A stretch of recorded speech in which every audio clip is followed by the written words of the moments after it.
Boa tarde a todos, sejam todos e todas e todos muito bem-vindos a mais um episódio do 5P Podcast, Paz e Poder para o Povo Preto.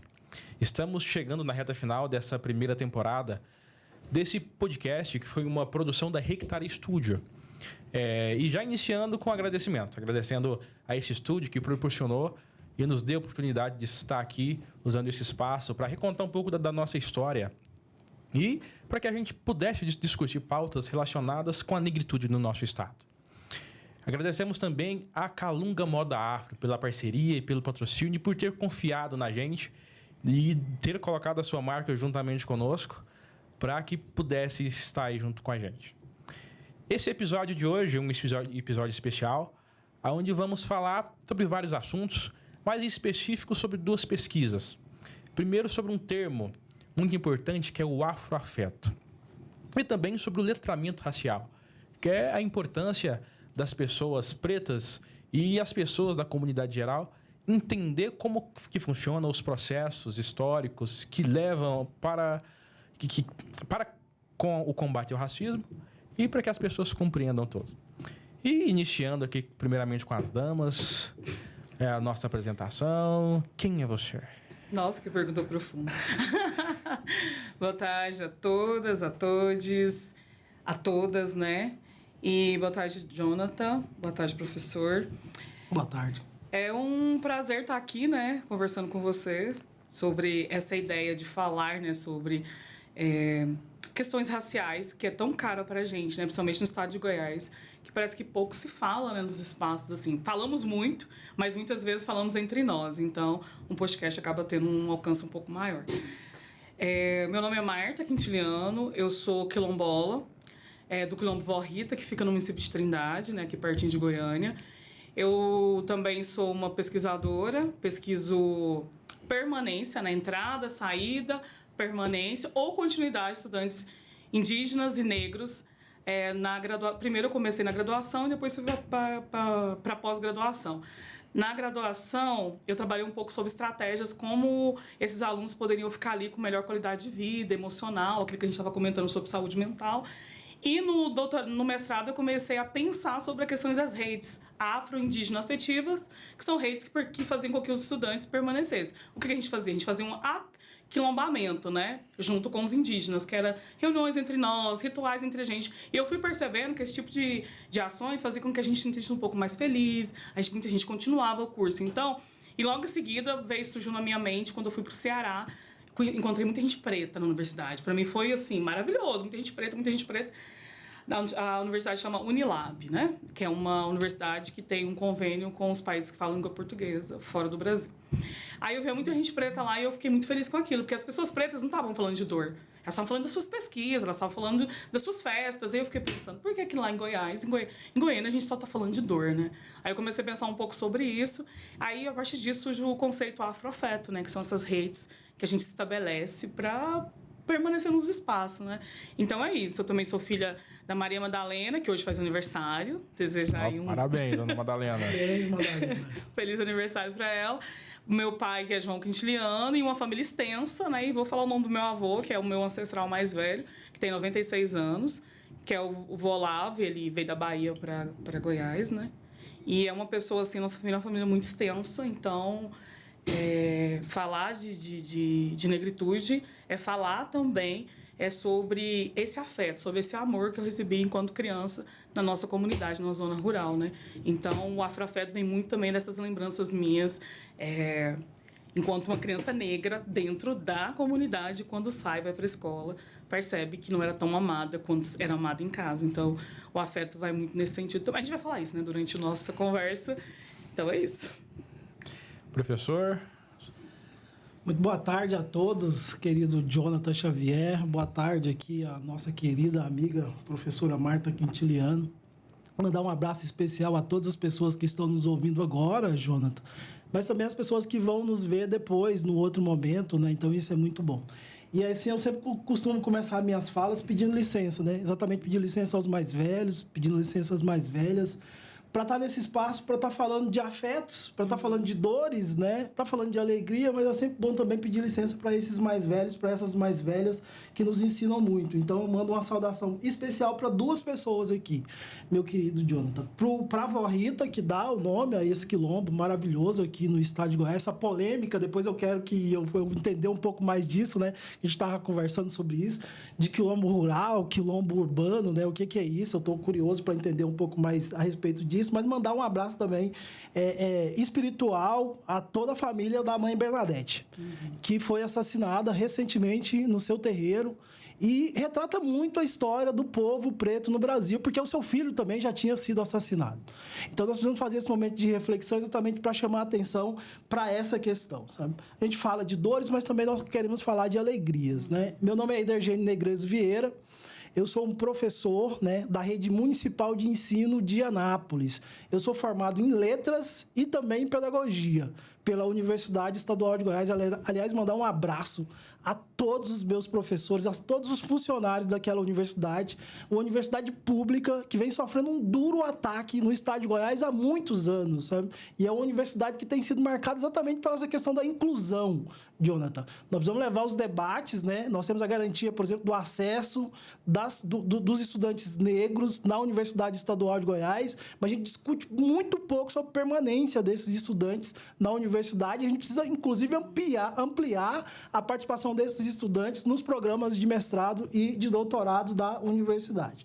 Mandar um abraço também muito especial à Universidade Federal de Goiás, onde eu fiz uma pós-graduação, né, com a professora Keila, né, uma pós-graduação em História e Cultura Africana. Eu aprendi muita coisa, tive professores excelentes nessa pós-graduação, e ela aconteceu num contexto muito complicado, que foi o contexto da pandemia, mas mesmo assim a professora Keila, a Kelly, tocou o barco, tocou o desafio com a mesma sabotagem daquele governo anterior. Fiz na UEG também o meu mestrado, trabalhando com a Conceição Evaristo, que era o conceito de escrevivência, né? Eu entrevistei estudantes que já tinham sofrido preconceito racial dentro das unidades de ensino.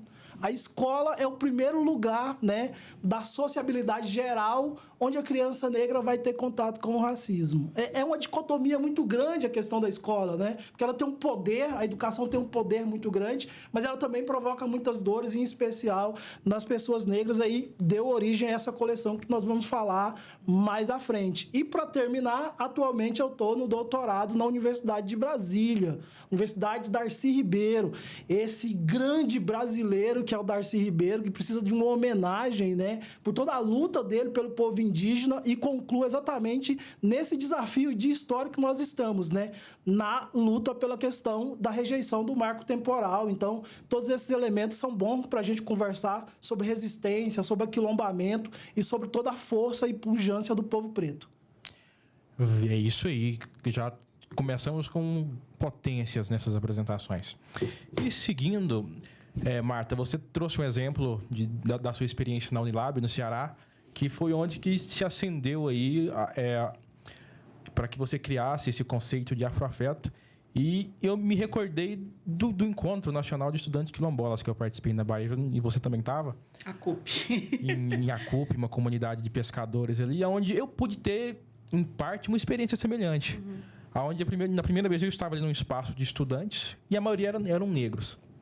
E quando a gente se coloca nesse espaço, quando você fala que quando a gente se reúne, por mais que tenha dores, mas nesse espaço em específico, as pessoas estavam ali celebrando. Então é muito importante.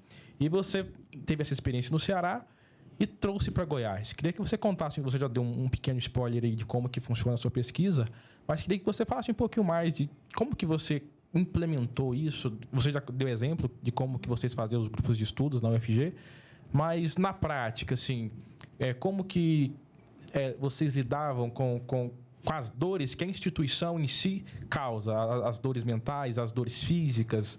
Como que você conseguiu trazer isso para dentro da UFG? Então, assim, a Unilab foi apenas algo que me despertou, né? Mas como eu disse, a minha pesquisa é uma autoetnografia. O que é uma autoetnografia? Eu vou falar sobre mim, né? A partir do meu texto, eu vou trazer eu enquanto também um sujeito da pesquisa, né? Porque quando a gente pesquisa, geralmente a gente pesquisa o outro.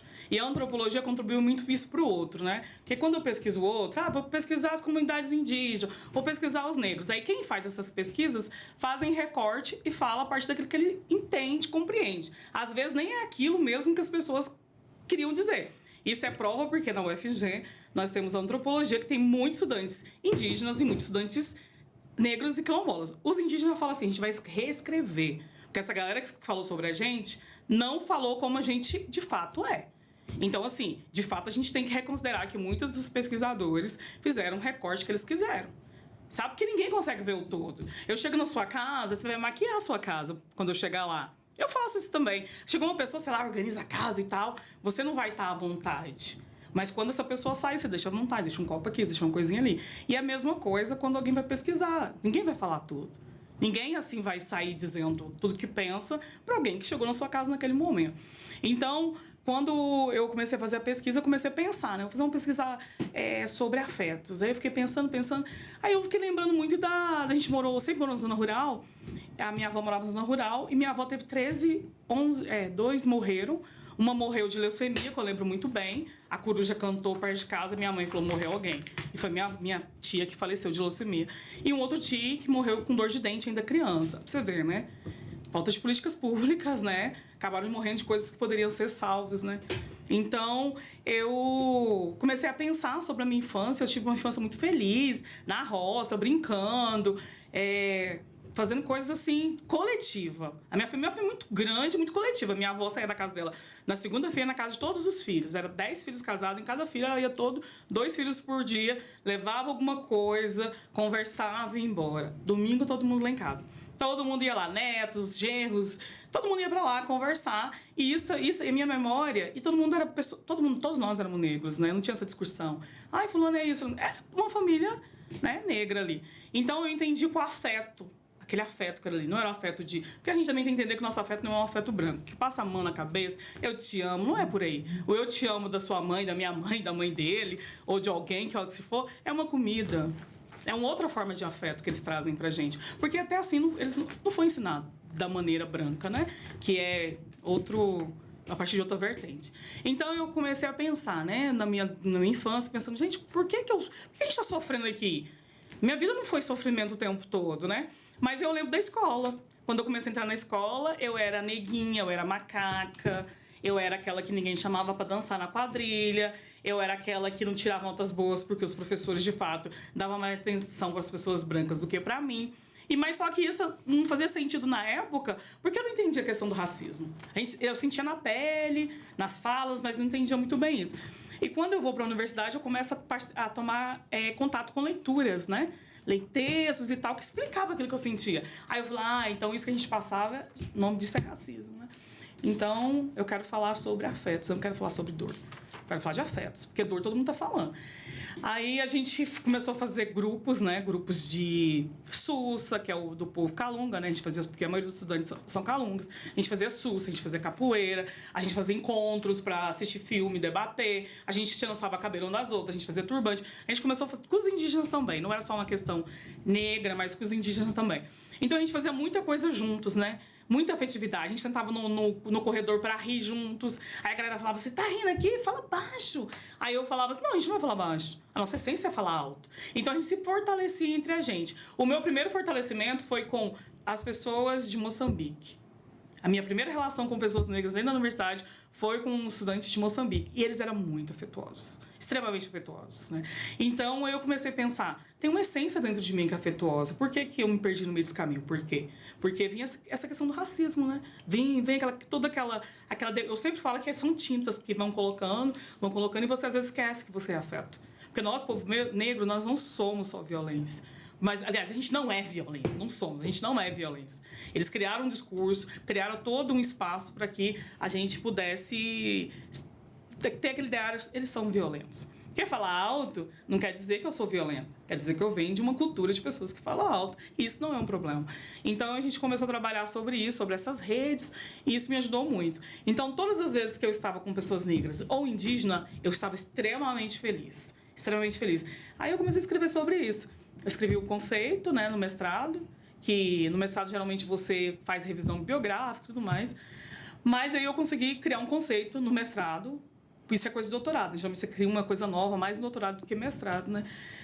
Mas eu fiquei meio apreensiva na época, mas a galera que avaliou falaram assim, nossa, seu texto está muito bom, porque você traz algo que a gente precisa falar, que a universidade é violenta, a universidade é racista, a universidade destrói nossa subjetividade. A universidade não, começa na creche. Não começa na escola em si, começa na creche. Quando a mãe deixa a criança lá e a criança negra é menos beijada do que a criança branca. Olha aqui, que branquinho, bonitinho, tá.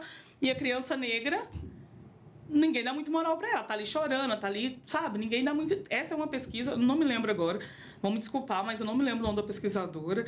Mas essa pesquisadora fala, tem uma pesquisa que diz, as crianças negras são menos beijadas dentro da creche, das escolas, do que as crianças...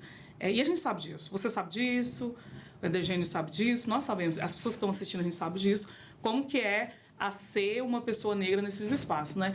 Então, o conceito vai surgir a partir disso, de uma autoetnografia, de uma relação um pouco mais aproximada de pessoas negras que estão ali para pensar, para se juntar, para não ficar com dor. A gente não está aqui para ter dor, né? A gente está aqui para ser feliz. Então, a ideia era essa. Aí eu fiquei fiquei muito triste também, porque um estudante indígena cometeu suicídio, porque ele é um indígena não com características indígenas, né? Ele tinha a característica mais negra, que era cabelo mais crespo, a pele mais escura e tal. E ele era muito questionado se ele era não indígena. Aí a gente conversava muito, eu conversava muito com ele. E quando foi um dia, eu cheguei na universidade, teve notícia que ele tinha cometido suicídio. A gente não pode afirmar que foi a universidade em si, mas a gente pode dizer que ele começou a tornar uma pessoa triste, muito triste naquele espaço, né? E por mais que a gente fazia roda de conversas, muita coisa escapa, né? Eu sempre falava para meus colegas, tá sentindo dor? Sai da universidade, não fica. Vai para sua casa, né? Aí tinha um colega que falava assim, Marta, na minha casa passa cachoeira. Eu durmo com o barulho da cachoeira, que eu durmo com o barulho do professor dizendo, você não presta, você não sabe. Porque é uma constante falatório dizendo assim, vocês não sabem escrever. A universidade faz isso com a gente, você não sabe escrever. Ainda mais quem é de comunidade, que não rola. Quem não é que está nas comunidades mais longe, assim, nos espaços mais isolados? Às vezes, um professor dá aula para séries diferentes. Como que ele vai conseguir dar atenção para todo mundo? Isso é política pública. Isso não é problema nosso. Quando eu cheguei na universidade, o discurso era o mesmo. Você não sabe escrever. Aí a professora falou assim, uma professora de português falou assim para mim, Marta, você sabe escrever, o problema não é seu, o problema é estrutural. A partir disso, eu falei, é isso mesmo, o problema é estrutural, não sou eu que não sei escrever. Todo mundo sabe escrever. Todos nós sabemos. Até aquelas pessoas que não escrevem sabem criar um roteiro, sabem criar uma narrativa. Então, como é que você pode dizer que alguém não sabe? A partir de que perspectiva que esse alguém... É branca, né? Eurocêntrica, né? Vamos parar para falar um pouco, porque senão... Não, mas esse é o espaço de falar. Isso é o espaço de falar. Mesmo. Esse afeto, essas dores e essas preocupações têm que ser externalizadas. As pessoas precisam entender. Como você citou como exemplo, a gente já fala isso a todo momento, mas falamos entre a gente, falamos entre as nossas comunidades. Então, todo espaço que a gente tem para falar, para que pessoas de diferentes culturas, de diferentes espaços nos ouçam, é importante. Então, sua fala é muito importante. E daqui a pouco a gente vai voltar lá, mas agora o professor Edegênio falar um pouquinho sobre a sua pesquisa, sobre os seus livros que você está escrevendo, uma coleção, né, sobre letramento racial. Como que vinha inspiração para se tornar um escritor? Essa pergunta é super interessante, o Jonathan. Só resgatando, passando aqui a fala da companheira, que o Flávio Santiago, ele fez uma pesquisa, né, que trata a respeito dessa questão que ela levantou, e uma pesquisa super interessante, que é exatamente isso, né? Não é neném, ela é preta, né? Educação infantil e pensamento interseccional, onde debate exatamente essa, por exemplo, não atenção por parte das educadoras, das páginas, das cuidadoras, dentro de centros municipais de educação infantil, dentro de creches, onde crianças negras terão menos atenção. Crianças negras não serão pegas no colo. Crianças negras serão taxadas desde pequeno como crianças birrentas, como crianças violentas, né? Por trás disso há exatamente essa questão aí desses conceitos que são trabalhados aí pelos pesquisadores exaustivamente, né? tanto o Silva Almeida com o seu conceito de racismo estrutural, mas também tem outras interpretações também que estão aí disponíveis, né, para que a gente possa se apropriar delas e poder falar um pouco a respeito dessas dores que essas crianças sofrem, né, nesses espaços que deveriam ser espaços exatamente de quê? De afetos, onde essas crianças recebessem o carinho, onde essas crianças recebessem a proteção, né? No limite, o que a gente tem ali, na verdade, é o Estado negando, por exemplo, a possibilidade de cidadania a essas crianças, né? O Eduardo, ele tem uma música muito interessante, um rap, que ele trabalha... Na verdade, não é o Eduardo, na verdade, está no Favela... Eu acho que é o Favela 5, né? Que fala a respeito disso, né? Eles nos dão armas e querem que a gente não se torne bandidos. Há toda uma intencionalidade por trás disso, quando, por exemplo, você nega o acesso, por exemplo, ao afeto, mas o acesso ao carinho, o acesso ao pertencimento. E aí, para concluir, a Bell Hooks tem um livro dela que é tudo sobre o amor e novas perspectivas, que ela trabalha muito essa questão dos afetos, né? A Bell Hooks fazendo uma discussão super interessante sobre a questão do afeto e de como, por exemplo, famílias negras, né, vão ser consideradas na sociedade estadunidense como famílias disfuncionais, né? Famílias que vão ser exatamente afetadas por esse olhar, esse marcador o tempo todo, né? Nós sabemos que estamos falando dos Estados Unidos diante de uma realidade que é extremamente complexa porque marca uma questão de segregação racial. Questão do conceito de afroletramento. Inclusive, essa semana, nós tivemos uma outra perda também muito significativa, que é a querida Emília Ferreiro, que morreu, né, no México. A Emília Ferreiro tem uma contribuição fundamental para os estudos da linguagem, de como as crianças aprendem, né? Ela está num diálogo com a Ana Teberoski, mas também um diálogo a partir do Piaget, né? Pensando essas questões da linguagem, né? Por isso que eu costumo dizer que no meu conceito de afroletramento, Jonathan, querida Marta e todos que estão nos ouvindo, eu pego as contribuições da linguagem, sabe? Do campo da linguagem. Eu pego, por exemplo, essa ideia da Lélia Gonzalez do chamado português, dessa característica que está presente na nossa fala e que é recusada pela academia, como a Marta bem colocou aqui, de que essas pessoas escrevem de uma forma que a academia não aceita. Eu tenho marcado as minhas intervenções na academia exatamente propondo um texto que seja um texto insurgente. Então, ele vai contra aquela norma fixa da dissertação, contra a norma fixa da questão, por exemplo, da tese. Eu trabalho muito com a Lélia Gonzalez, por exemplo, inserindo músicas dentro da perspectiva do texto acadêmico, fazendo o link, por exemplo, com Favela Vive, fazendo o link, por exemplo, com Eduardo, fazendo o link com Racionais MCs, fazendo o link, por exemplo, com Dom L, com todos esses artistas da linguagem, mas também fazendo um link com a linguagem do hip hop.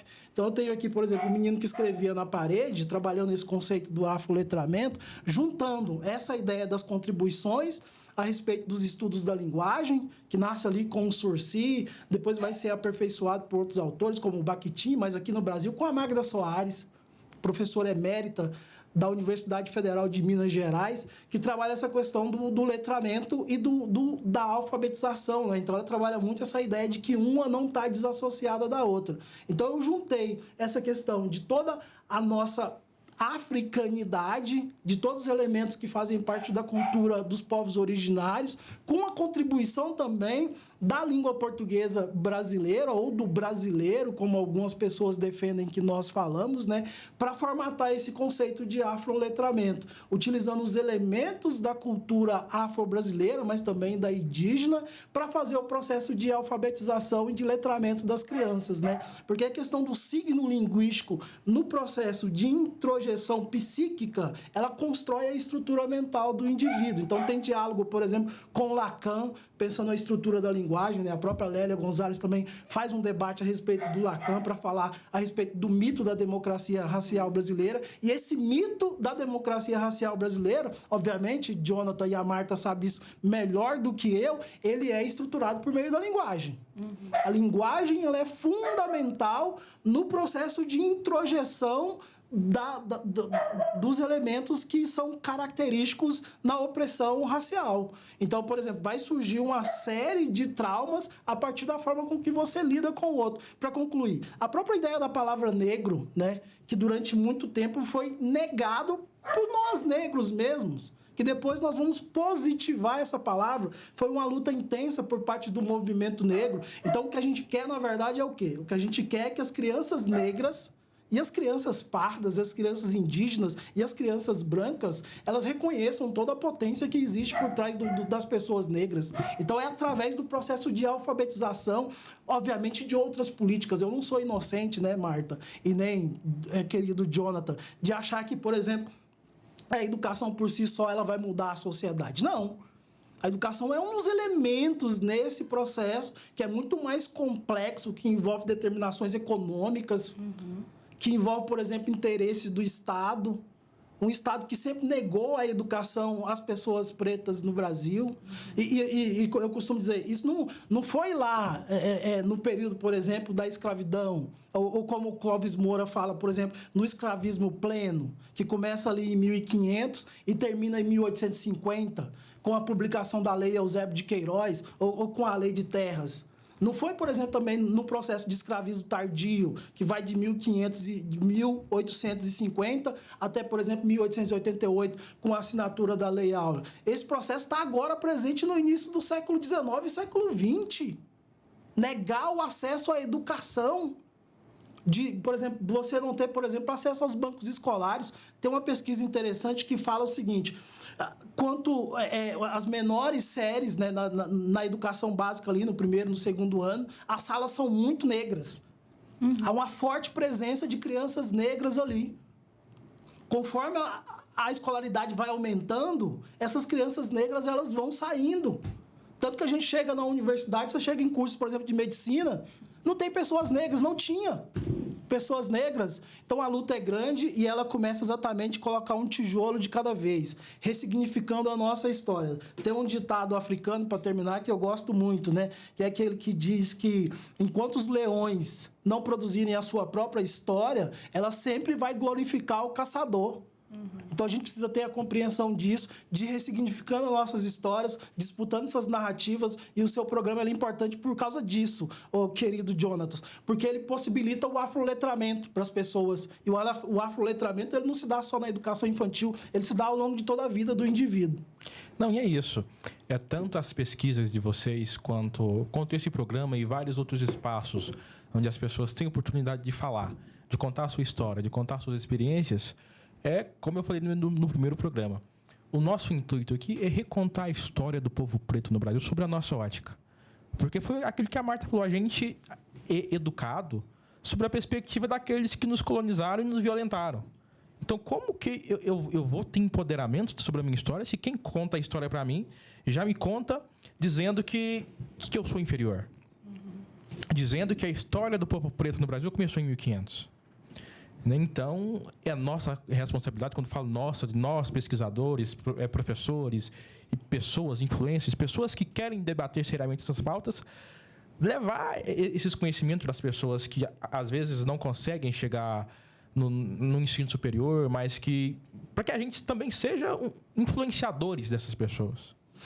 Inclusive, eu tenho um certo receio com esse termo aí, influenciadores, porque ele foi muito banalizado. Sim, hoje, né? Tem pessoas que são influenciadores e eu vejo assim, essa pessoa está influenciando o quê? Mas a gente também precisa, acho que a gente precisa pensar também, porque a gente acha que todo mundo está conectado, né? A gente acha que todo mundo é conectado. Mas a pandemia veio para jogar na cara da gente, que mais uma vez, quem é que não está conectado? Galera negra, que não está conectada. Quando eu penso em influencer, eu penso em influencer de rua mesmo. Aquele que senta ali, conversa. Quando você falou pra mim, se você não se sente cansada e tal... Não, por que eu não me sinto cansada? Porque eu sou aquela pessoa que quer conversar com as pessoas na rua. Eu paro. Se alguém parar pra mim e falar assim, nossa, que turbante, que bonito, quer conversar? Eu vou conversar com essa pessoa. Porque eu acho assim, a gente estuda, eu tô estudando, você tá estudando na universidade pública... A gente tem um dinheiro da população sendo gasto com a gente. Por que eu não posso parar para conversar com essa pessoa? Por que eu não posso parar para dar uma oficina para essa pessoa? Por que eu não posso ir para a escola pública? Eu fui, durante 4 anos, quase toda semana em escola pública, dar oficina de turbante, de boneca Abayomi, conversar com as crianças. Então, assim, eu acredito muito nesse poder dessa influência pro nosso povo. Porque o nosso povo não está conectado. É aquilo que você falou, né? A gente está até aqui. Conectar é ter uns dados móveis que ele acaba em 10 dias. E que ele pode acessar o Facebook. Tá, ele pode acessar o Facebook, mas se ele vê esse vídeo aqui lá, ele vai ver um pedacinho, isso já vai ajudar no processo de construção dele, né? E é interessante que quando você falou do ditado, do provérbio, eu fiquei pensando que você fosse falar que ele é preciso uma aldeia inteira para educar uma criança. E eu acho que a nossa grande problemática hoje em dia é essa, porque o capitalismo, ele mexe na estrutura familiar, sim, total, né? Então, eu tenho muitos amigos indígenas e a gente conversa muito sobre essa questão. Ele fala, por que aqui na cidade as crianças vão para a escola bebezinho? Na aldeia, não. Na aldeia, a criança começa a ir para a escola com 10, aprende o português com 12 anos, né? E a gente não, por quê? Porque a gente precisa inserir nesse processo. Aí tem que trabalhar, se trabalhar você não come. Então, a criança acaba indo muito cedo para a escola, né? Eu lembro que quando a gente era criança, a gente acabou não indo muito cedo porque a gente acabava trabalhando na roça, então ficava por ali mesmo, né? Mas não é a realidade das pessoas de hoje em dia, né? As crianças, a mãe já, sei lá, tem nem direito a 2 meses, 3 meses. Tá ali trabalhando, né? Por quê? Porque ela trabalha para uma mulher que muitas vezes é pesquisadora numa instituição pública, né? Feminista, mas aí quem tá cuidando do filho dela? A mulher negra, enquanto o filho da mulher negra está numa creche ou está com algum parente, ou está com essa criança que desistiu da escola. Porque ela não desistiu sozinha. Toda uma estrutura desistiu com ela. Fez ela desistir, né? Então, quando você falava sobre a questão da história que contam, né, pra gente, é o crime perfeito. Eles fizeram um crime perfeito, assim. Vamos contar uma narrativa contada várias vezes, eles vão acreditando. É aquilo que eu te falei hoje de manhã. Eu estava na casa de uma colega e o filho dela, a família toda branca, e o menino, é um casamento interracial, o menino é negro, né? Pardo. Aí ela falou assim, não posso chamar você de pretinho perto da Marta. Porque eles sabem que eu faço uma discussão a respeito disso. Aí eu falei assim, você chama ele com afeto? Tô. Então é isso. Não quis entrar em discussão com eles. Porque todas as vezes que você para discutir com uma pessoa branca, conversar com uma pessoa branca, ela não quer te ouvir. Ela já tá com seus conceitos formados, ela não quer te ouvir. Ela só quer ficar te testando a sua, certo modo aqui, sua paciência. Então, assim, eu ganho meu tempo com pessoas negras, explicando para elas, olha, isso é isso, isso, aquilo. Isso é isso, isso, aquilo. Fora isso, eu não fico perdendo meu tempo falando, porque essa galera tem acesso a muita coisa. Enquanto uma criança negra tá no sinal vendendo uma balinha, o filho dela tá na escola mais cara estudando inglês, francês. E depois quer que a gente esteja no mestrado, doutorado, falando inglês e francês fluentemente. Como? Se na sua trajetória de vida isso não foi possível. Porque alguém te negou isso. Uma sociedade inteira te negou isso. Nós somos a maioria, por que a gente é a minoria? Das representação, é uma boneca que não é negra, é uma Xuxa, que na minha época, né, era a Xuxa, aí depois vem a Angélica, depois vem a Eliana, tudo branco. Aí você olha para aquelas mulheres assim e fala assim, não tô me vendo, né? Aí vem outra questão, né? Aí vem as questões da solidão, da criança negra, da adolescente negra, da mulher negra, sabe? Então, assim, são tudo fruto disso, desse desafeto. Porque falar de afeto também não é só falar de afetos positivos. Também tem esses afetos negativos que a gente vai construindo, que vão construindo de toda a nossa trajetória, né? Por isso que eu falo sobre afeto, eu falo no sentido positivo. Tem gente, eu sou uma pessoa que discute muito. Eu sou muito assim de ficar provocando as pessoas para discutir e as pessoas, muita gente não gosta disso. Aí tem gente que fala, cadê seu afroafeto? Aí eu falo assim, eu sou afroafeto, mas não sou afrotrouxa. Então precisa a gente discutir. E afeto, ele não é só positivo. A gente tem raiva. Pessoas pretas têm muita raiva, né? De algumas situações que acontecem. Então, principalmente dentro da universidade, quando você vê que você terminou um curso e você não tem emprego. Porque um fulano, seus amigos todinho, brancos, e tem um pai que trabalha no Senado, tem um não sei quem, e acabam pegando essas vagas, e a gente pode estar qualificado do jeito que for, que é a cor da sua pele que vai determinar que você vai ou não. Eu sempre falo do meu trabalho, né?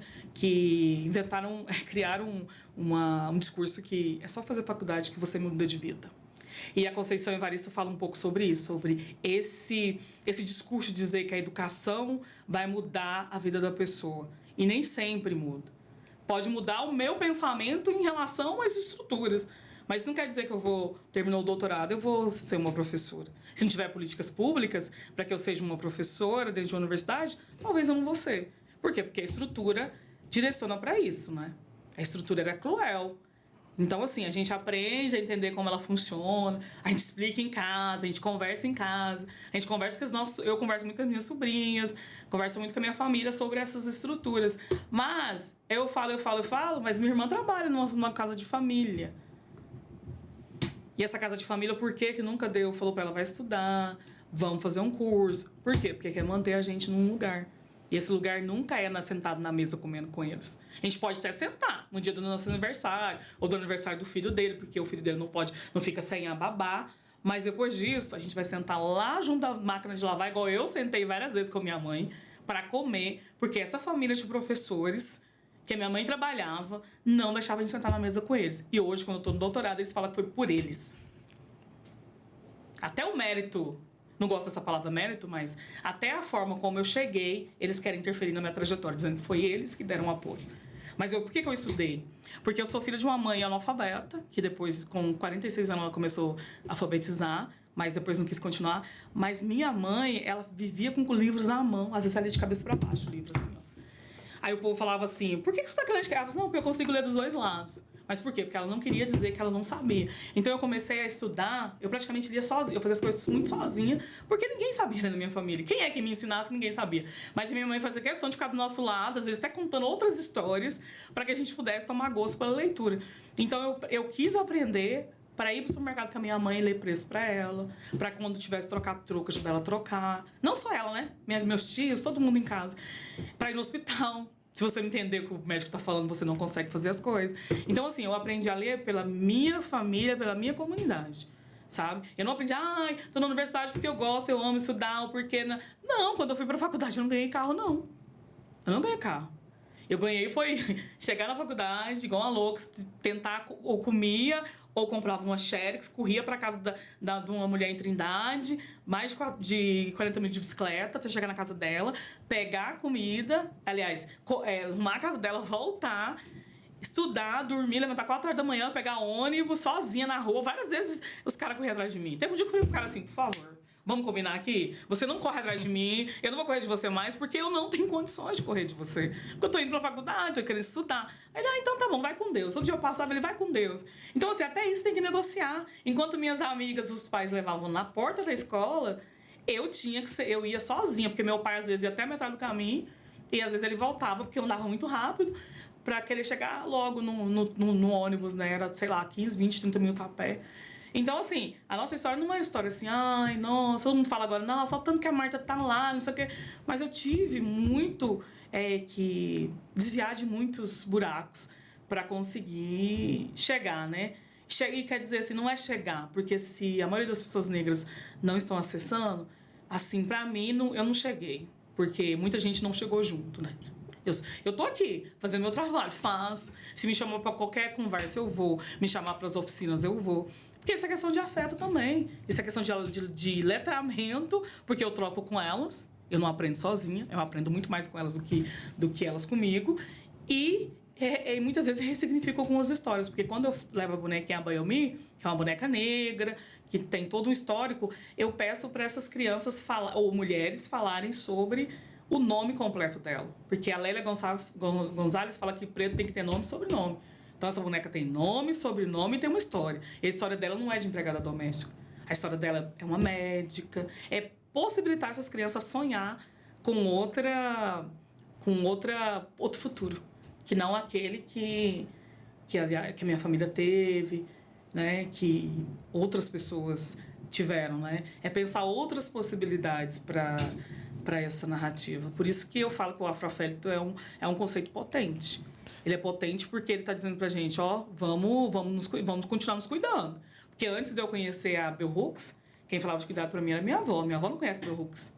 Mas é aquilo que a Grada Quilomba fala aqui. A gente não precisa conhecer, não precisamos ser da mesma família. Se eu olhar para ele e olhar para você, eu me reconheço em vocês. Então, assim, não é sobre... não. Não. A gente é irmão, independente de qualquer coisa, é primo, né? Então, assim, é esse olhar para o outro e se reconhecer no outro. Eu me reconheço nele, me reconheço em você. A gente se cruzar na rua, a gente consequentemente vai olhar. Eu geralmente, a Goiânia é muito difícil isso acontecer. Mas eu gosto muito de fazer, quando passo perto de uma pessoa negra, olhar para ela e sorrir. Muitas vezes, muita gente tem gente que senta perto de mim, a gente conversa. Por quê? Porque eu dou abertura. Ser afetivo também é se abrir para que o outro também chegue até você. A meritocracia é algo que nunca existiu para as pessoas pretas. E como você bem citou, Marta, quando pessoas pretas chegam em determinados locais, sempre é questionado, né? Ah, não, por que você chegou? Não, você chegou só por causa disso. Nunca foi o nosso esforço. Então, e partindo disso, partindo dessas histórias, professora Dejane, queria que você contasse um pouquinho da sua trajetória. E, dentro dessa perspectiva, quais foram as barreiras que o senhor teve que ultrapassar, teve que pular, teve que quebrar para... Porque em qualquer lugar quando uma pessoa preta quer ultrapassar uma certa barreira, tem muita dificuldade. As pessoas desacreditando toda hora. Ah, você não vai conseguir. Não, já formou, já fez a graduação, tá bom, não precisa mais que isso. Então, quando uma pessoa se compromete a ir mais além, a ir um pouco mais, essa pessoa sempre é questionada e sempre tem, como a Marta falou, sempre tem uns buracos ali no caminho, sempre tem as pedras, sempre tem as dificuldades. Como que o senhor conseguiu ultrapassar dessas pedras no caminho? Essa é uma pergunta muito interessante, Jonathan. E eu penso no Mano Brown, quando o Mano Brown diz naquela letra... Eu não tenho mais 27 anos, obviamente, né? Estou longe disso. Já passei dos 27, tem muito tempo. Mas tem aquela letra que ele fala, né? 27 anos, contrariando as estatísticas. Eu e você, homens negros, você não está nem perto ainda dos 27 anos... Quando passa de uma certa idade, a gente já está contrariando muitas estatísticas. Porque a gente tem os casos, por exemplo, das mortes em decorrência de intervenção policial. E no Brasil, a maioria das pessoas que morrem por conta da intervenção policial são pessoas negras. De acordo com o Fórum Brasileiro de Segurança Pública, 86% das vítimas de homicídio no Brasil são homens. Esse número chega a quase 98% de homens negros, jovens, pobres. Então, eu participo não dessa ideia, por exemplo, de que eu sou um objeto de uma pesquisa na área de segurança pública, por exemplo, que é o assunto que eu estou estudando agora. Eu sou a própria pessoa encarnada naqueles corpos que estão sendo assassinados pela polícia no Brasil, pelas forças de segurança, pelo Estado brasileiro, sabe? E aí, enfrentar essas barreiras é lidar exatamente com perdas. Você vai perdendo um monte de coisas pelo caminho, sabe? Eu costumo dizer que a primeira coisa que você vai perdendo é a inocência com relação ao mundo. Crianças brancas conseguem preservar a inocência delas por mais tempo. 12 de outubro, que tem um prólogo do Mano Brown falando, que ele fala para uma criança, né? E aí? Ele primeiro vai na provocação, né? E aí, você torce para quem? Aí o menino pega, aí ele vai, torce pro Santos. Aí, o Marcelinho vai arrebentar com vocês. Aí depois ele vai e pergunta, né? E aí, o que vocês ganharam no dia da criança? Aí o menino vai e pega e fala assim, ganhei foi um tapa na cara. No dia das crianças. Aí, mas quem te deu um tapa? Minha mãe. Por que sua mãe te deu um tapa na cara? Porque eu fui pedir para ela presente. Ela me deu um tapa na cara. Então, o que você falou, essa questão, por exemplo, do capitalismo, o capitalismo, ele joga um papel pesado neste processo, sabe? Porque o capitalismo, ele privilegia alguns em detrimento de outros, especialmente num país marcado como o nosso. Por exemplo, entre 1930 até 1980... o Brasil teve um crescimento extraordinário. Nós fizemos uma transição tremenda de uma sociedade colonial, de uma sociedade que era de base escravista, para uma sociedade que entrou num processo de desenvolvimento. Só que as pessoas negras não entraram nesse processo de desenvolvimento. A modernização no Brasil foi uma modernização conservadora, que excluiu as pessoas negras desse processo do acesso à universidade, do acesso a se conhecer, por exemplo, com um professor universitário. Você falou, por exemplo, dessa questão da mulher negra na posição de subalternidade no Brasil. Eu tive aula no semestre passado com o Joás Bernardino Costa, que ele trabalha muito essa questão, por exemplo, das empregadas domésticas, né? Ele estuda, por exemplo, o Sindicato das Empregadas Domésticas, vê toda a luta desse movimento social, e aí, por exemplo, você vê a luta da dona Laudelina, que vai ser a presidenta do Sindicato das Empregadas Domésticas, e aí, por exemplo, você pega esse caso, por exemplo, da dona Laudelina sofrendo nessa condição lá atrás, porque a minha avó chama Laudelina. A minha avó, eu estive na casa dela domingo agora, está com 90 anos. Ela está com Alzheimer. Eu tenho uma mãe também que tem Alzheimer. Então, você tem 2 mulheres negras com Alzheimer. Chegaram... A minha avó falando assim, eu trabalhei desde cedo, desde criança, limpando para os outros, cozinhando para os outros, fazendo comida, sabe? E os filhos dela foram criados soltos, foram criados na rua, aprendeu ali no dia a dia. Às vezes, tem o caso, por exemplo, do menino Miguel, daquele caso, na época da pandemia, da Sara Corte Real, que ela coloca, por exemplo, a mãe para ir passear com o cachorro e coloca a criança. Quem, em sã consciência, coloca uma criança de 5, 6 anos sozinha no elevador? Você colocaria uma criança branca sozinha para descer um elevador? Então, nós, pessoas negras, a gente está muito nessa chave de matando um leão por dia, de contando, por exemplo, as nossas vitórias, porque a gente precisa celebrar as nossas vitórias, a gente precisa celebrar as nossas conquistas, a gente precisa celebrar, por exemplo, essa possibilidade que a gente está, por exemplo, metendo o pé nas portas das universidades, porque as universidades também nunca quiseram que nós estivéssemos lá dentro. Tem a história do pensamento social brasileiro negado o tempo todo. E aí, como é que nós vamos nos reconhecer se a gente não tem, por exemplo, esse espaço de pertencimento? Por isso que eu penso que é fundamental, querida Marta, penso que é fundamental, querido Jonathan, nós temos uma compreensão ampla das coisas. E também colocar aí um elemento que vai para além dessa compreensão, digamos assim, subjetiva do processo. E trazer também as condições objetivas para o debate. Do ponto de vista efetivo, o que nós iremos fazer para mudar essa realidade? O que nós devemos fazer? Como nós devemos nos organizar? Como nós devemos tratar os outros, tratar as outras, para criar exatamente esse sentido de pertencimento? Você estava falando, por exemplo, que vocês têm essa questão dessa irmandade, né, de ser do mesmo quilombo. Aí teve esse debate, por exemplo, de ser quilombo rural, de ser quilombo urbano. Aí eu perguntei, quais são os elementos que conectam? Nós vamos ter essa compreensão, sabe? E é uma coisa que eu também estou a fim de saber, se tem essa diferença mesmo entre quilombo rural e quilombo urbano. Já entrando nessa parte, a Marta Não, eu acho assim que... Eu entendo assim, a gente tinha que ser... Muitas vezes eu acho que a estratégia da branquitude a gente deveria também levar pra gente. A branquitude tem um pacto. Esse pode quebrar o pau. Mas chegou ali fora, nós estamos juntos. Chegou ali fora é quilombo e ponto. Acabou. Mas nós temos essa problemática, né? Porque eles mesmos criaram isso pra gente. Porque quando eu discuto isso porque é uma visão que eu tenho, que o Jonathan tem outro, né? Porque ele é negro, você tem que ter a mesma visão que eu. A gente tem visões distintas. E a partir daquilo que das nossas vivências também. Eu tenho o Nego Bispo, que é um intelectual, que ele vai falar assim, quilombo é quilombo. E a Beatriz Nascimento vai dizer a mesma coisa. Todos nós carregamos um quilombo dentro da gente. Então, assim, eu particularmente também não gosto dessa divisão. É um quilombo rural, um quilombo urbano. Rural porque estão na zona rural, e urbano porque está mais próximo do centro da cidade. É isso e pronto. Mas, para mim, as nossas características, se você for lá no quilombo, conversar com a senhorinha de lá, chegar e conversar com a senhorinha da minha comunidade, a visão praticamente é a mesma. Sobre território, sobre terra, sobre vida, sobre família. Por isso que eu não gosto dessa divisão. Eu falo isso que eu já andei para vários quilombos no Brasil, vários.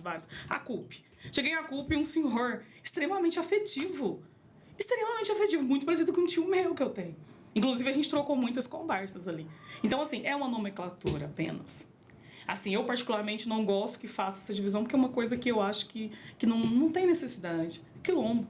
Mas, às vezes, para organizar ideias, né, de algumas pessoas, as pessoas vai e falam assim, não, aqui é o rural, porque está ali na zona rural, esse aqui é o urbano, que está no próximo da cidade.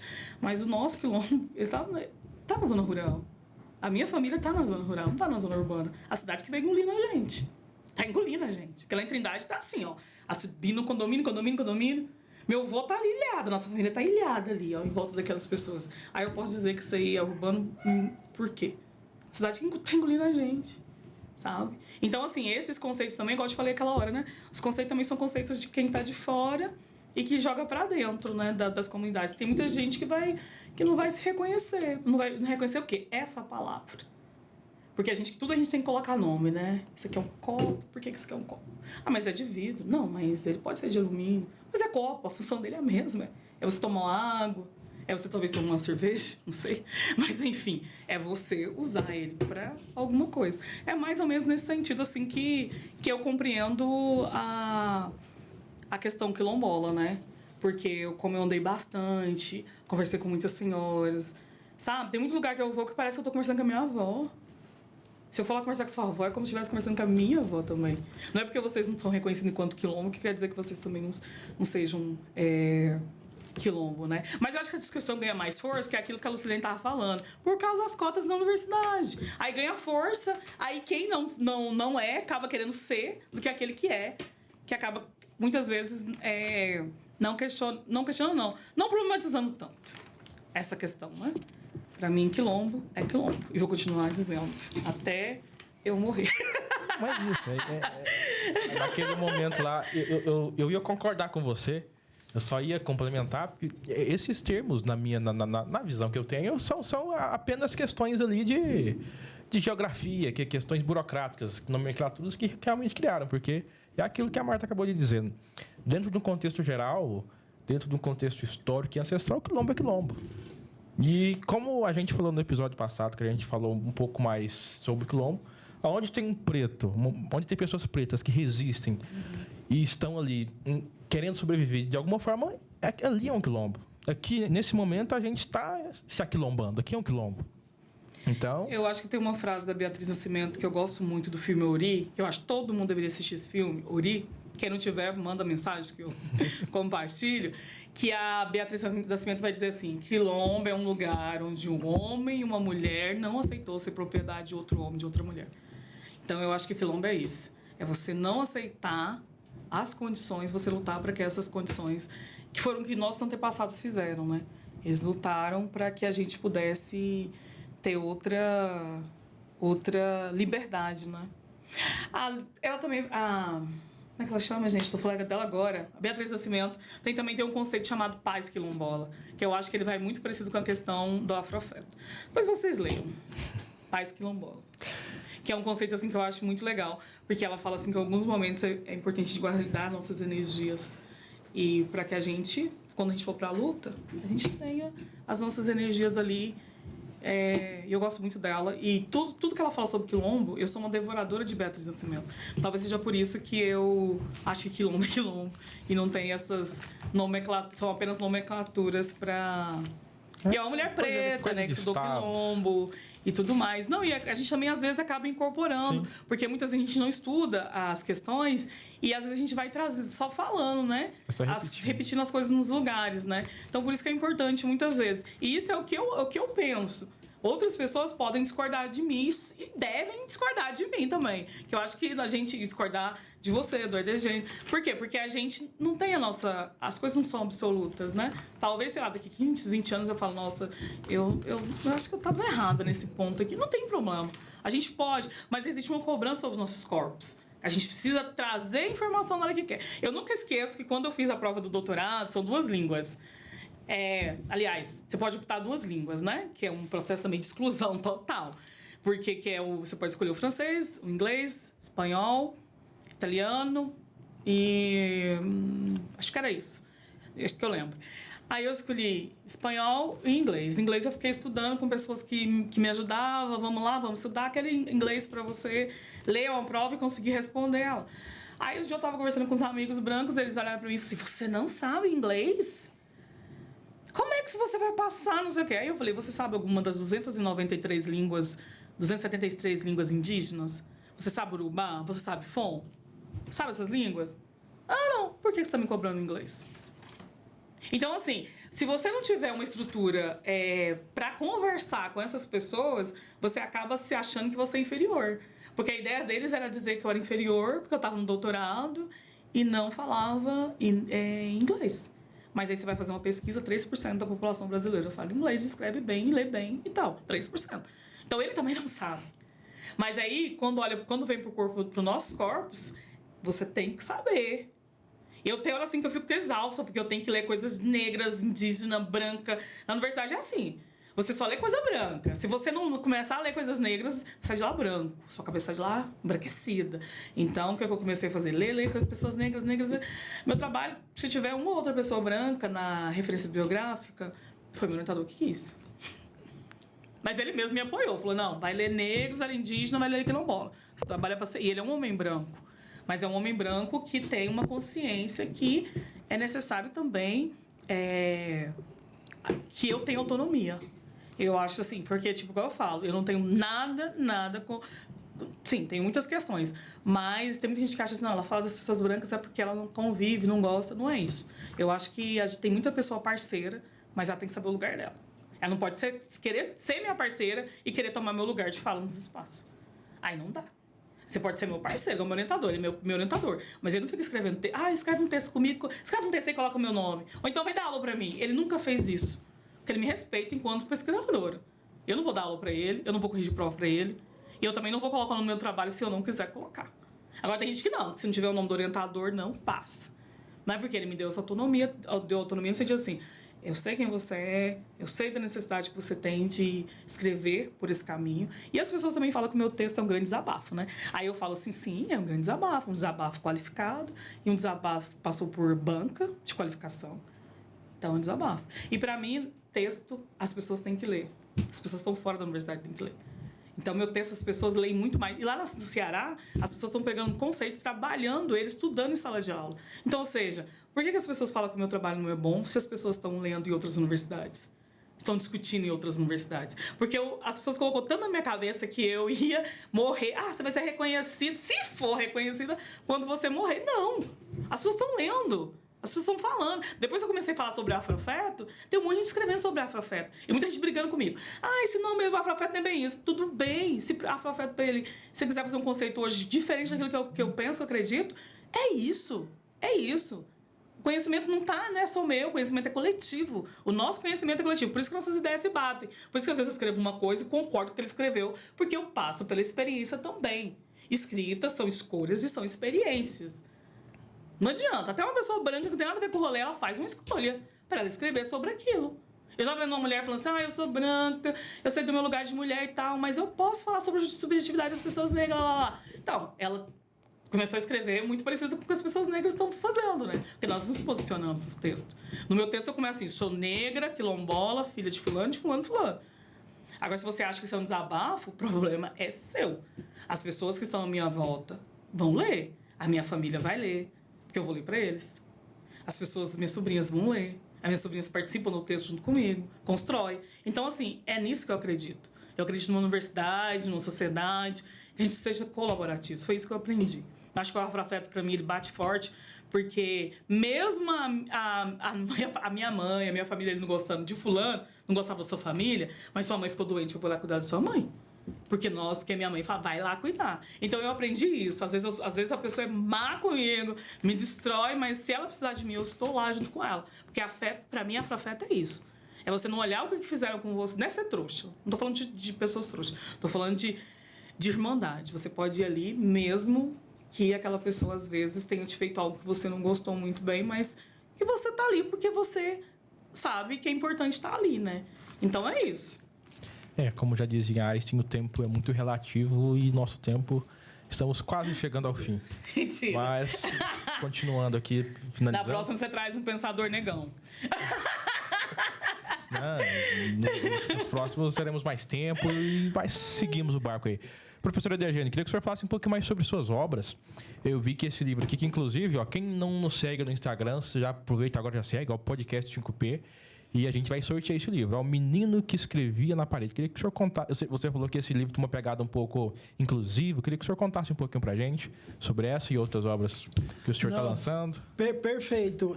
A ideia de trabalhar, por exemplo, essa questão da literatura está muito ligado, por exemplo, a essa perspectiva que o Antônio Cândido traz de que a literatura é um direito universal. Eu gosto muito dessa posição do Antônio Cândido sobre literatura, né?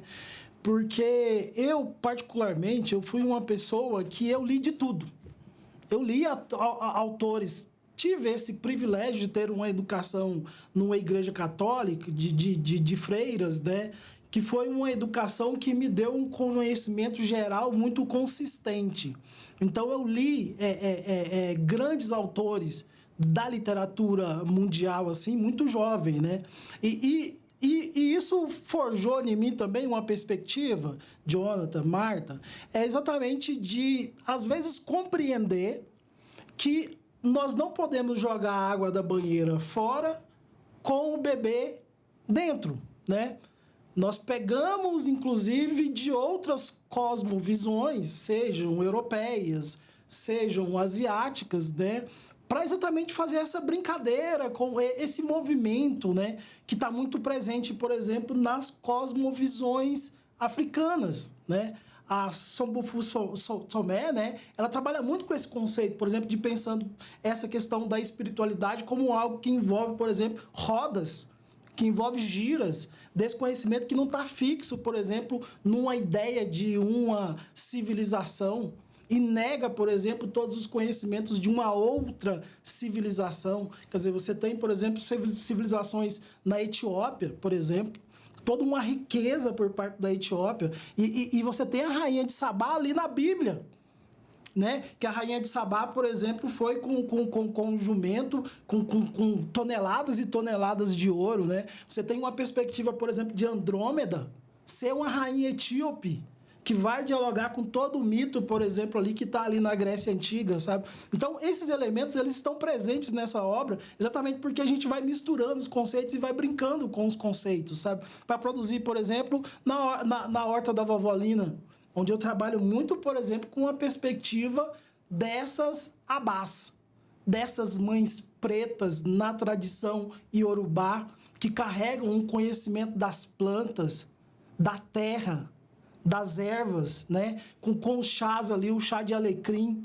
Então, por exemplo, na Horta da Vovó Linda, eu trabalho muito essa canção, por exemplo, do alecrim dourado, né? Que traz toda, por exemplo, essa riqueza da sabedoria milenar africana. Eu tenho, por exemplo, o Tem Gente de Todo Jeito, onde a Heloísa, por exemplo, está num parque e ela pergunta para a mais velha, né?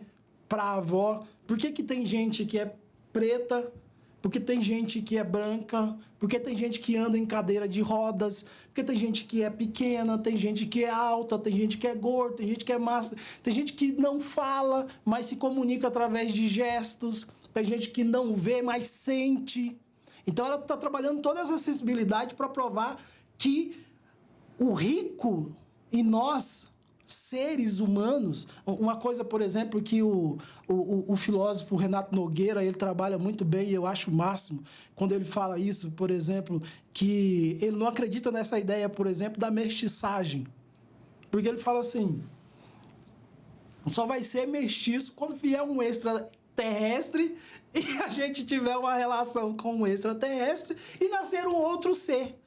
Porque, do ponto de vista efetivo, nós somos seres humanos. Nós pertencemos a essa raça de seres humanos, né? Uma coisa que eu trago muito para dentro dos meus livros é o humanismo radical do Fanon. Essa perspectiva que o Fanon está debatendo, por exemplo, ali no Pele Negra, as Máscaras Brancas, que é um livro fantástico para discutir a subjetividade do sujeito negro. E o Fanon, por exemplo, está trabalhando com quem? Está trabalhando, por exemplo, com Merleau-Ponty. Inclusive, o Fanon pega uma frase literal do Merleau-Ponty, porque o Pele Negra, as Máscaras Brancas tem essa pegada mais da fenomenologia do espírito, né? Então, ele está fazendo um debate também com Hegel. Então, você está vendo? Esses pensadores, eles são fundamentais na estruturação do pensamento ocidental.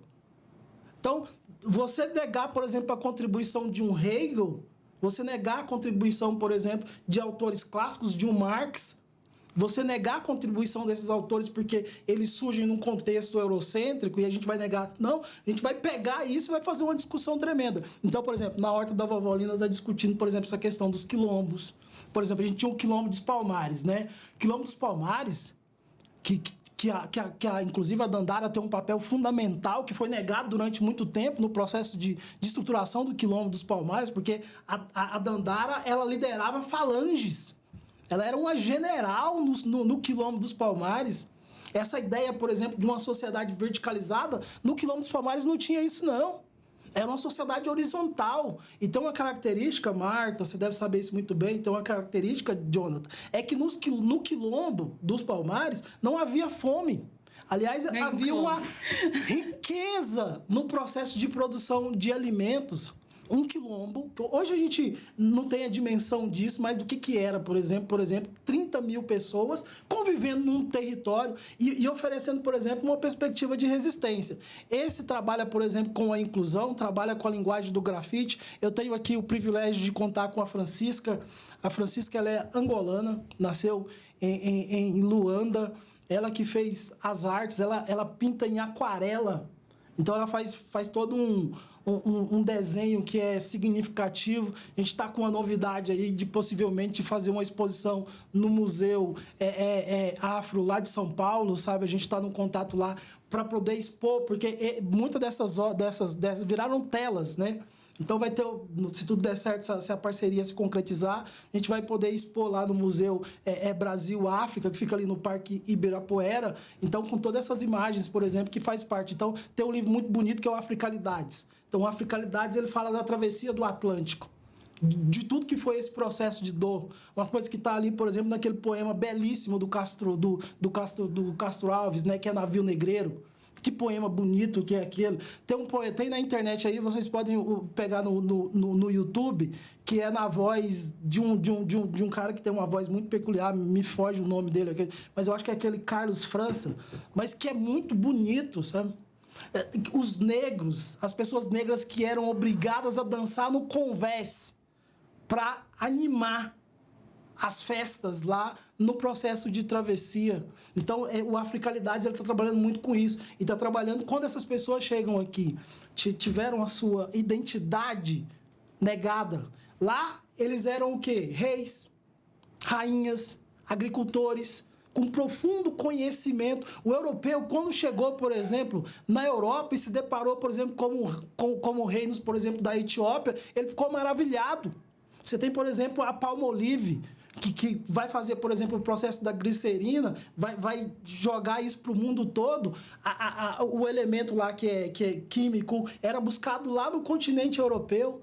A Europa, toda a África, por exemplo, estruturando essa ideia do pensamento europeu. E o último é a Bideme, que é a força da superação. A Bideme é uma palavra em Yorubá, que quer dizer aquela que nasceu sem mãe, porque assim que ela nasce, a mãe morre. E aí ela vai morar com a tia, né, na cidade e vai sofrer todo um processo de opressão ali, inclusive dentro da família mesmo, sabe? E aí vai ter que abandonar a escola, tudo. Então tem uma pegada, por exemplo, assim, mais de jornada do herói, né, para que ela possa avançar. Então são livros assim que trabalham muito essas questões históricas, políticas, sensíveis, exatamente para a gente municiar as pessoas de todo o conhecimento possível, porque essas ferramentas elas são fundamentais para interpretar a realidade. E aí eu vou terminar com o Marx. Se os filósofos pretendem interpretar a realidade, o mais importante é transformar a realidade. E é isso, pessoal. Chegamos ao nosso fim. Mas deixa as redes sociais, onde que a gente consegue ter acesso ao material de vocês, onde a gente consegue ter acesso aos livros. Então, a minha rede social é só colocar meu nome, Marta Quintiliano. Me acha no Instagram, me acha no Facebook. E se quiser o meu trabalho, pode me chamar que eu envio o trabalho. E eu acho que é importante a gente conhecer, né, a nossa história, de onde nós viemos, quem nós somos, e que o mundo nasce na África. E que os conhecimentos que essas pessoas brancas muitas vezes produzem são conhecimentos que foram roubados de África, né? Então, eu não leio pessoas brancas o tempo todo, não faço questão. Eu faço questão de ler pessoas negras, escrever sobre pessoas negras, porque poucas pessoas estão fazendo isso. Isso não me faz menor nem maior que ninguém. O que eu gostaria é que todos os espaços a gente pudesse ler de todos, mas, infelizmente, isso ainda não é uma realidade. Então, é isso, agradecer pelo convite e estou aberta aí para outras discussões em outros espaços, porque é importante também a gente ir para outros espaços discutir e discutir numa linguagem que as pessoas também, nosso povo, nos compreenda um pouco melhor. Professor Edegênio. Agradecer pelo convite, meu querido Jonathan Xavier. Sou muito fã, por exemplo, dessa posição, dessa postura sua. E essa força que a juventude tem, a juventude negra tem, né? Ela precisa exatamente ser preservada, porque nós não podemos, por exemplo, dar o luxo de matar, né, toda a esperança, porque no limite é isso, né? Quando você mata uma pessoa, você matou tudo. Você tirou qualquer possibilidade daquela pessoa chegar em qualquer lugar. Então, a gente precisa estar muito atento a isso. Prazer conhecer a Marta Quintiliano, conhecer essa história dos quilombos, né? Eu tenho uma interpretação do quilombo que está muito ligado à questão do Clóvis Moura. Clóvis Moura, que é um grande intelectual brasileiro, negado para a academia, né? Tem um livro que eu recomendo, que é o Rebeliões das Senzalas, que ele faz uma discussão interessante para você conectar, por exemplo, com a própria Beatriz Nascimento, discutindo esse conceito de quilombo. O Clóvis Moura tem toda uma produção ligada a essa questão, então fica aí essa questão da dica. Eu não tenho rede social porque eu sou um cara avesso à rede social, sabe, cara?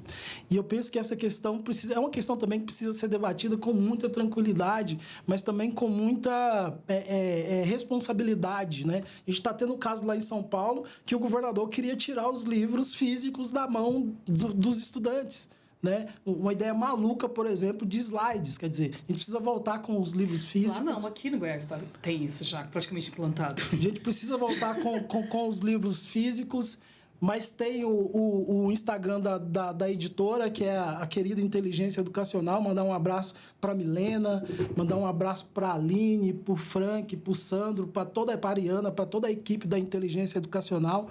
Vou estar indo agora para Saquarema. Lá em Saquarema a gente vai fazer o lançamento da coleção Afroletramento. Todas as crianças vão ganhar o livro, né? Tem um livro do professor. Depois eu vou estar em Chapecó e depois eu vou estar em Canoas. Então a gente está com a agenda bem lotada aí, pelas energias positivas que essa obra tem conseguido transpor as barreiras, né? Então a gente está levando aí o afroletramento daqui um pouco, inclusive, para fora do país. E muito obrigado pela potência que vocês trouxeram para o nosso programa. E reafirmar a importância de nós nos colocarmos nesses espaços de discussão para que a gente possa levar um pouco dos nossos conhecimentos, das nossas experiências pessoais, para que outras pessoas se inspirem nas nossas lutas, para que consigam também ultrapassar as barreiras.